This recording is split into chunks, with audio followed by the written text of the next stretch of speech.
Bonjour Keller Williams et bienvenue au jour 23 du 66 Day Challenge, version 5.0 de KW Command.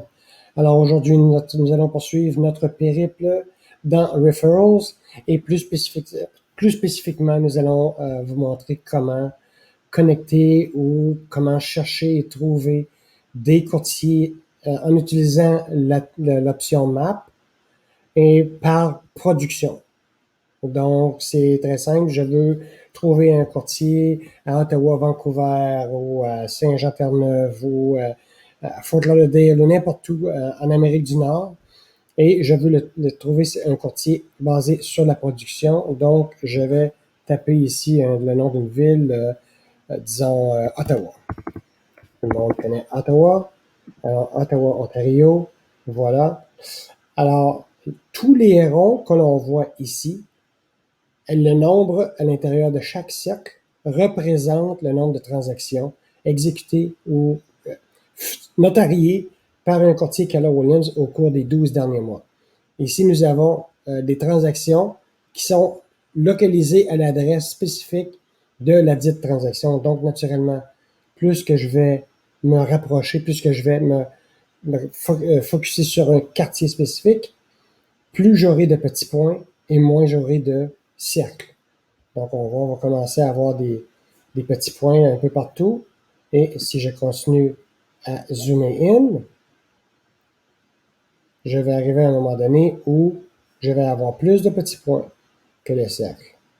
Alors, vous allez voir, je devrais avoir plus de points que de cercles. Et voilà. Donc, les courtiers qui sont affichés ici le sont par ordre aléatoire, naturellement basé sur les transactions qui ont été effectuées sur la partie de la carte que je vois à l'écran. Donc, ici, je pourrais dire, on va faire, disons que je vais envoyer une référence acheteur à un courtier. Donc, je vais chercher un courtier qui est excellent du côté acheteur. Donc, je vais y aller par buy side, parce que si je pourrais filtrer par le prénom, le nom de famille, le nombre de transactions notariées, le nom de propriété vendue, le nom de propriété achetée et les locations. Donc, allons-y par buy side. Donc, naturellement, ce que ça me dit que Richelle est celle qui a le plus de transactions côté acheteur sur la carte que je vois à l'écran. On peut voir les points rouges. Les points rouges représentent les transactions notariées côté acheteur qui ont été effectuées par Richelle. En deuxième, nous avons notre ami Stéphane Bisson du côté Gatineau, naturellement parce que là, Stéphane ne peut pas pratiquer en Ontario puisqu'il demeure au Québec, mais nous pouvons voir les transactions côté acheteur faites par Stéphane. D'ailleurs, ce qu'on peut faire, on peut déplacer la carte pour être plus du côté québécois. Et voilà, nous allons voir Stéphane, Luc, Mylène. Donc, on voit tous les points rouges. Et ça, ce sont tous les points rouges au cours des 12 derniers mois.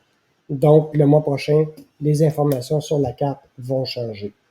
Donc, naturellement, ici, vous voyez ici, j'ai deux icônes. Un que je peux utiliser pour inviter Mylène à faire partie de mon réseau. Donc, je vais envoyer une petite note. C'est bonjour Mylène, bonjour Mylène, etc.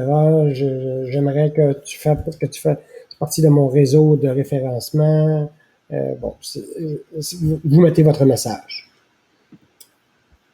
Notez ici que cette icône n'apparaît ni Stéphane ni Luc.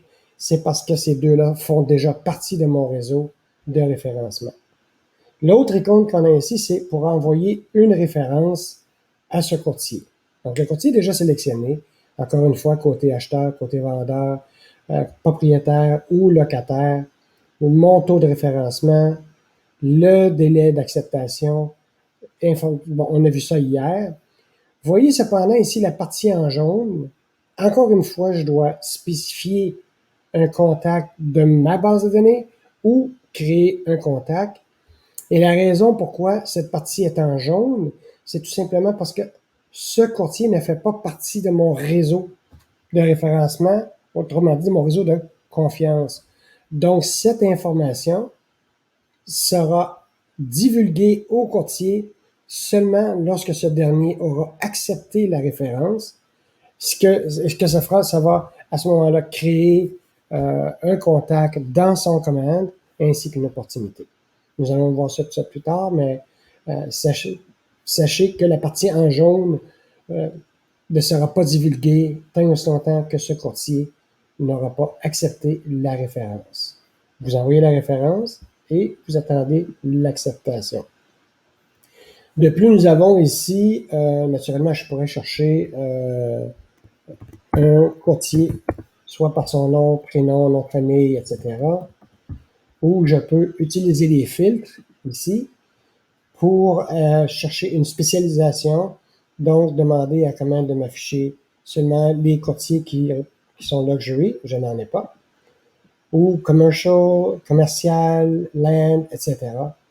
Donc, essayons ça. Ce que j'en ai, oui, j'ai Stéphane qui est un courtier qui fait partie du groupe commercial et je vois ces transactions ici à l'écran avec les points rouges. Donc, je peux retourner dans mes filtres. Ici, je peux dire, montre-moi sur...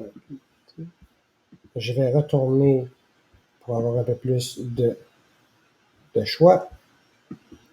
Donc, on a le marché Bail, Côte-de-Sable, Basseville. Nous sommes du côté ontarien ici. Je vais enlever le filtre, l'appliquer, et je vais avoir plus de courtiers qui vont s'afficher naturellement. Et voilà.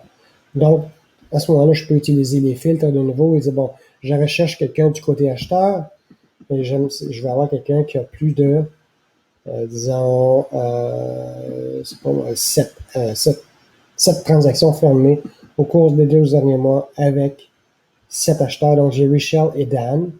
Donc, on peut voir Dan avec tous les points rouges et Richelle avec tous les points rouges sur la carte. Alors, voilà, c'est tout pour aujourd'hui. Nous allons poursuivre demain en vous montrant comment rechercher les courtiers selon l'emplacement d'un market center. Et ça, alors c'est tout pour aujourd'hui. On vous souhaite une bonne journée, un bon week-end et on se revoit lundi matin.